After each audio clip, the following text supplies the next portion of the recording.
सुप्रभात बच्चों। कक्षा सप्तम संस्कृत की कक्षा में आज हम पढ़ेंगे प्रथम पाठ प्रयाण गीतम का अगला श्लोक है ना बच्चों। इस पाठ में 3 श्लोक हैं, हाँ 3 कविता है।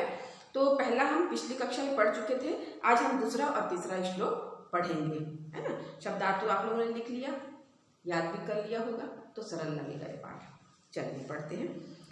अत्र कर्म तो भाग्य निर्मिति पौरुष निष्ठा कल्याणी, अत्र त्याग तपस्या मिश्रा गाथा गायती कविवाणी, अत्र ज्ञान प्रवाहो गंगा सलील निर्मलो है विरामः, बाला बाला देवी प्रतिमा वत्सो वत्सः श्रीरामः। अत्र है ना, इस पाठ में अपने देश के प्रति जो प्रेम है ना, जोश भरा, वही बताया गया है। अत्र माने होता है यहाँ, कर्मतो माने कर्म से, और कर्म माने काम परिश्रम, कर्म से भाग्य निर्मित है, भाग्य का निर्माण होता है ना। हमारे देश की विशेषता बता रहे हैं कि यहाँ कर्म से परिश्रम से भाग्य का निर्माण होता है। कैसे, अब कैसे समझोगे इसको, है ना। वही बता रहे हैं कि हमारे देश के लोग बहुत मेहनती हैं, मेहनत करके अपना जीवन चलाते हैं। जैसे कई लोग रहते हैं ना, भाग्य किस्मत को दोष देते हैं, मेरे किस्मत में कुछ नहीं है, मैं आगे नहीं बढ़ पाई, मेरे किस्मत में, किस्मत नहीं होता, किस्मत तो होता है बच्चों, लेकिन मेहनत भी होता है, दोनों साथ देता है। किस्मत भी साथ देनी चाहिए, पर तुम मेहनत करोगे तब तुम, अब तुम मेहनत नहीं करे हो और किस्मत को रो रहे हो कि मैं अच्छे नंबर में पास नहीं हो पाई, क्या करूं, तो तुम मेहनत ही नहीं करे हो तो किस्मत क्या करेगा, है ना। तो मेहनत करोगे तब तो किस्मत साथ देगी ना। तो वही बोल रहे हैं कि यहाँ के लोग कर्म के प्रति क्या है, कर्म से भाग्य का निर्माण करते हैं, परिश्रम से अपने भाग्य का निर्माण करते हैं, है ना। माने बहुत मेहनत करते हैं दिन भर, तभी उनका भाग्य बनता है ना, वो जीवन अच्छा जीते हैं। पौरुष निष्ठा कल्याणी, यहाँ के लोग कैसे हैं, कर्म के प्रति निष्ठावान है, काम के प्रति क्या है, निष्ठावान है, मतलब लगन से, निष्ठावान है लगन। यहाँ के लोग क्या करते हैं, अपने जो भी काम है उसको लगन से करते हैं। तो लगन से, जैसे तुम कोई भी काम कर रहे हो, मान लो तुमको बोला गया कि तुमको इस साल 80% लाना है, तो तुमको अच्छे से पढ़ाई करना है, और तुम क्या करोगे, पूरे जोश से, है ना, प्रतिदिन का अपना टाइम टेबल बना लिए कि मुझे इतने से इतने 1-1 घंटा सभी विषय को देना है, अपनी राइटिंग सुधारनी है, जो भी करना है, खेलने का टाइम टेबल सब निश्चित कर लिए, मतलब लगन से पूरा मेहनत कर रहे हो लगन के साथ, है ना। तो देखना रिजल्ट क्या आया आपका, बहुत अच्छा आएगा। और इसके विपरीत आपको बोला गया कि आपको इतना % लाना है ना, तो आप क्या कर रहे हैं, आपका मन नहीं कर रहा पढ़ने में, आप पढ़ने बैठे, हाँ मेरे को लाना है 80%, पढ़ने बैठे और ध्यान गया बाहर, आपके दोस्त सहेलियाँ खेल रही हैं, अरे मुझको भी खेलना है ना। तो आपका मन लगेगा क्या पढ़ने में, नहीं लगेगा। आप मन लगा के पढ़ ही नहीं सकते, क्योंकि आपका पूरा ध्यान तो अपने दोस्तों में है कि मुझको भी खेलना है, या घर में टीवी देख रहे हैं सब, आपको लग रहा है मुझे टीवी नहीं देखना है, मुझको कहा गया है कि आपको इतना % लाना है तो पढ़ना है, तो आप पढ़ने बैठ के टीवी नहीं देख रहे, लेकिन आपका ध्यान क्या है, पुस्तक तो पास में है, तन से बैठे हो पुस्तक लेके, लेकिन आपका मन क्या है, वो बार बार टीवी वाले रूम में जा रहा है कि मुझे टीवी देखना है ना। तो इसको बोलते हैं बच्चों लगन। तुम लगन नहीं रखे यहाँ पर, है ना। और इसके विपरीत अगर नहीं, छोड़ो मुझको टीवी नहीं देखना है, छोड़ो मुझको नहीं खेलना, मेरा को पूरा ध्यान पढ़ाई में लगन, तो मन लगा के पढ़ना, उसको बोलते हैं निष्ठा, है ना। तो कल्याणकारी तो रहेगा नहीं, कल्याण माने अच्छा। क्यों अच्छा हुआ, क्योंकि तुम मन लगा के पढ़े तो तुम्हारा रिजल्ट आया 90% आ गया, 80 से ज़्यादा 90 आ गया, है ना। तो ये कल्याणकारी हुआ कि नहीं हुआ, है ना। तो इस पंक्ति को फिर से देखेंगे, 2 पंक्ति को। यहाँ कर्म से परिश्रम से भाग्य का निर्माण किया जाता है। अत्र कर्म तो भाग्य निर्मित है, यहाँ कर्म से भाग्य का निर्माण किया जाता है।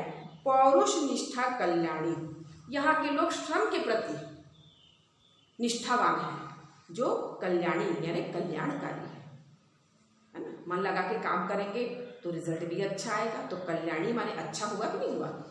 आगे देखेंगे, अत्र त्याग तपस्या मिश्रा गाथा गायती कविवाणी। अत्र माने यहाँ, कविवाणी, यहाँ के कवि जन है ना, यहाँ जो कविता लिखते हैं ना, वो कवि जो कविता लिखते हैं उसको कवि बोलते हैं। तो यहाँ के कवि जन क्या करते हैं, त्याग और तपस्या के गीत, है ना, त्याग और तपस्या के गीत गाथा गाते हैं, है ना, कविता लिखते हैं। यहाँ के कवि जन अपनी कविताओं में त्याग और तपस्या का गान करते हैं। जैसे आप लोग कोई भी कविता पढ़ते हो किसी के बारे में, कवि ने लिखा, है ना। जैसे झांसी की रानी के बारे में लिखे तो कवि लोग लिखे कि नहीं लिखे, उनका त्याग, जितने हैं बड़े बड़े जितनी कविताएं पढ़ते हो तो वो सब कवि लोग ही लिखते हैं। अत्र ज्ञान प्रवाहो गंगा सलिल निर्मलो है अविराम, विराम नहीं बोलेंगे, अविराम। अत्र माने यहाँ, ज्ञान प्रवाहो, यहाँ ज्ञान का प्रवाह, यहाँ ज्ञान का प्रवाह, गंगा सलिल माने जल, गंगा के जल के समान। जो गंगा सबसे शुद्ध कौन सा पानी है, गंगा जल रहता है ना। तो यहाँ ज्ञान का प्रवाह गंगा के जल के समान, निर्मलो, निर्मल माने स्वच्छ, निर्मल माने स्वच्छ, और हैर अविराम, और अविराम है, अविराम माने लगातार बह रहा है ना, लगातार बहना। यहाँ ज्ञान का प्रवाह गंगा के जल के समान पवित्र और अविराम है। बाला बाला देवी प्रतिमा वसो वस श्री राम, यहाँ प्रत्येक बालिका देवी स्वरूपा और प्रत्येक बालक श्री राम रूप है। फिर से देखेंगे, यहाँ कर्म से भाग्य का निर्माण किया जाता है। यहाँ के लोग श्रम के प्रति निष्ठावान हैं जो कल्याणकारी है। यहाँ के कवि जन अपनी कविताओं में त्याग और तपस्या का गीत गाते हैं, वर्णन करते हैं। यहाँ ज्ञान का प्रवाह गंगा के जल के समान पवित्र व अविराम है ना, लगातार बहते रहता है।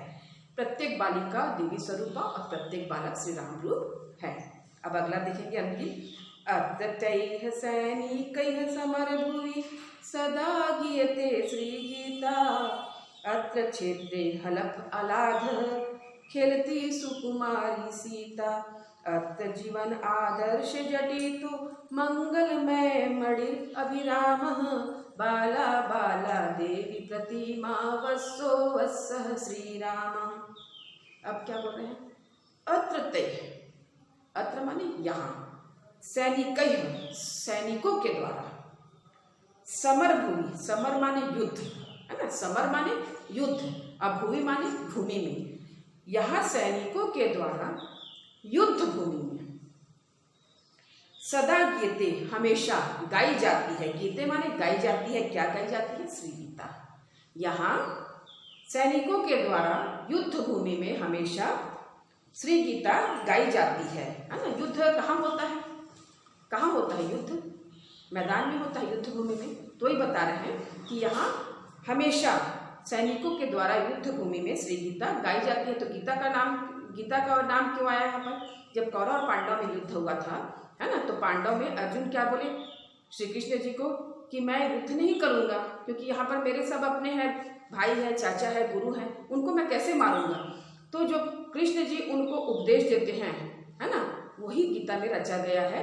तो वही बोल रहे हैं कि जब सैनिक युद्ध करते हैं ना, तो होता है कई सैनिक के मन में आता है कि नहीं मुझे युद्ध नहीं करना, खून देख के है ना, क्यों मारना किसी को। तब फिर उनको याद आती है तो वो गीता पढ़ते हैं है ना। तो उसी को बताया जा रहा है। खेलती अत्र क्षेत्रे हलफ अलाथ है, यहाँ खेतों में, क्षेत्र माने होता है खेतों में, हल के फल के नीचे, हल फल आधा, हल जानते हो ना जो किसान खेत में प्रयोग करते हैं नुकीला वाला, तो उसके फल, नुकीला भाग को बोलते फल, अध माने नीचे, हल के फल के नीचे खेलती सुकुमारी सीता। खेलती माने खेलती है, कौन खेलता है, सुकुमारी। सुकुमारी किसको बोलते हैं, कोमल अंगों वाली, कौन है, सीता खेलती है। इसका मतलब ये हो गया कि जो सीता जी थी वो धरती पुत्री है ना। वो कैसे पृथ्वी में आई कि जब जनक जी है ना खेत में जब हल चला रहे थे, तो फल से जो लगता है उनका जो संदूक में पेटी में बंद रहती है वो, तब वो लगता है, तब वो खोल के देखते हैं तो उसमें सीता जी रहती हैं, तो वो धरती पुत्री हैं। तो इसीलिए यहाँ पर सीता का नाम आया है कि यहाँ खेतों में हल के फल के नीचे कोमल अंगों वाली सीता खेला करती है। अत्र जीवन आदर्श जटितो मंगलमय मणिर अभिरामा। अत्र माने होता है यहाँ, जीवनादर्श, यहाँ जीवन के आदर्श में है ना, जटितो मंगलमय मणिर अभिरामा। मंगल माने सुंदर, मंगल माने सुंदर है ना, मणि की तरह, अभिराम माने शोभायमान है। यहाँ जीवन के आदर्श में खुशहाली, मंगल जो भी बोल दो आप लोग, वो क्या है, मणि की तरह सुंदर शोभायमान है। बाला बाला देवी प्रतिमा वसो वस श्री राम। यहाँ प्रत्येक बालिका देवी स्वरूपा और प्रत्येक बालक श्री राम रूप है। तो बच्चों हो गया। अब अगली क्लास में हम देखेंगे, तब तक आप लोग क्या करेंगे, शब्दार्थ को लिख लेंगे और इसका हम नोट्स भेजेंगे। तो बहुत ही सुंदर राइटिंग है, आप लोग है ना, बिना मात्रा गलती करे लिखेंगे इसको। पास में।